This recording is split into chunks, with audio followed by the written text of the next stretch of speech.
Here's a story that was written in Kfar Chabad magazine. But the story happened, 40 years ago, whenever it was 30 years ago, when the Iron Curtain fell. So a lot of countries, they declared independence, and one of those countries was a country called Slovenia, and it declared independence from Yugoslavia, right? Yeah, I think Yugoslavia. Yugoslavia was like a satellite country of USSR. In any case, whatever the political thing was, Yugoslavia, they refused. They said, "We're not going to give you independence. What are you talking about?" Now, Yugoslavia had a very sophisticated army and air force. One second, there we go. A very sophisticated army and air force. Make this higher. Does this work? All right. And as soon as they heard about this, they threatened, and they said that we're going to attack and we'll invade your peaceful country, Slovenia. Now, Slovenia was a country that was never anti-Semitic, and there were Jews that were living there in peace, and they wanted. Can I get this here? So they didn't know what to do. So there was a Slovenian. The minister of Slovenia or something like that, anyway, in Canada. And it happened that he was married to, or he had a secretary that was Jewish. And she had the idea, they didn't really know what to do. I mean, they weren't really, preparing for war or everything like that. They had, maybe a couple of planes or something. I don't even know if they had any. So they needed arms. They needed arms in order to at least to protect themselves, or to at least make a showing to discourage the Yugoslavian government from attacking them. So they didn't know what to do. So they needed arms from somewhere. They had money, so they tried to get it there. Somewhere they got into the idea, maybe Israel. Israel can sell us arms. Israel says they're known for doing that. How do we get in touch with Israel? So they suggested that they contact the Lubavitcher Rebbe, because these people knew nothing about Judaism, and the only thing that they knew was, Chabad. Chabad was everywhere. So he went to the Chabad emissary that was near him, and told him the whole story, and maybe he could, get some sort of a deal with Chabad to get him arms. So the Chabad representative said, "Chabad doesn't have any weapons." But we do have something that's maybe better than a weapon, and we have the Lubavitcher Rebbe, and the Lubavitcher Rebbe loves everybody.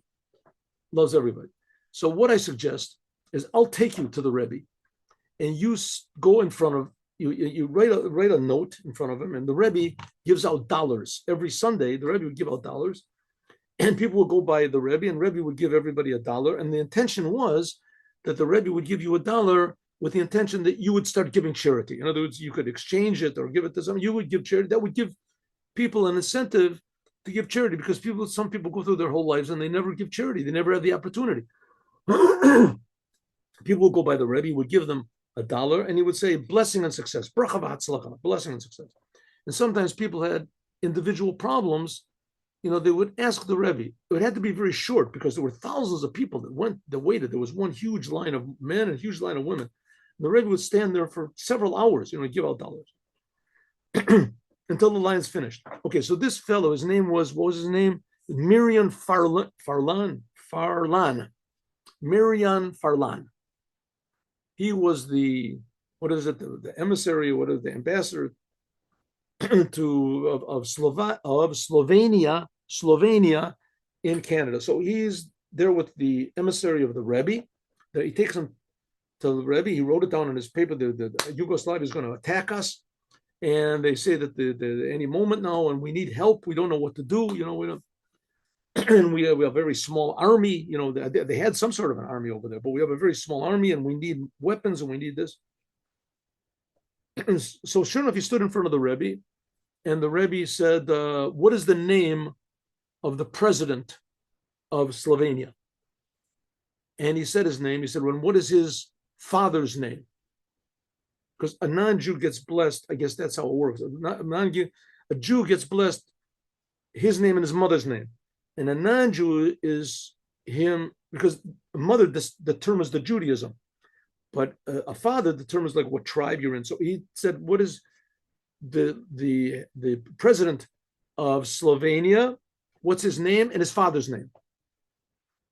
So either he said, I'll call up and I'll find out in a moment. And anyway, he got the name and he came back and the Rebbe gave a blessing. And the Rebbe gave a blessing that everything should be in peace and there shouldn't be any war, shouldn't be any problems, everything. And that's it. That's the end of the story. End of the story. Almost. Says this fellow, Marion Farlon, he called back to the president and he said that I went by the Lubavitcher Rebbe and I got your name and I got a blessing, but you wanted me to find arms. I couldn't, I was just not successful. But he gave me a very nice blessing, maybe things. And the president said, I want you to understand what happened. He said that the planes, Yugoslavia, they sent planes to bomb us, to strafe us, to convince us that the planes were in the air and they turned back. What was the time when you were by this Rebbe, gave the blessing? So they made a calculation, and the exact time that the Rebbe gave the blessing, that's when unexplainably the planes went back and Slovenia was granted independence. And there was a little booklet, and I saw the picture of the booklet. I mean, because I don't understand Slovenian, but and it said there that we want to give a special thanks to the Rebbe of Lubavitch, and that because of his blessing, as we are now an independent nation. So true story, documented true story, that the Lubavitcher Rebbe actually stopped a war by giving a blessing, and everybody benefited. And that's a sign of, at least a taste of what Mashiach is going to do to the whole entire world, to bring peace and prosperity and happiness and end to bloodshed and pain and destruction, and a beginning to happiness and health and construction. We need Mashiach now. See you tomorrow, God willing, 8:15. Thank you for coming.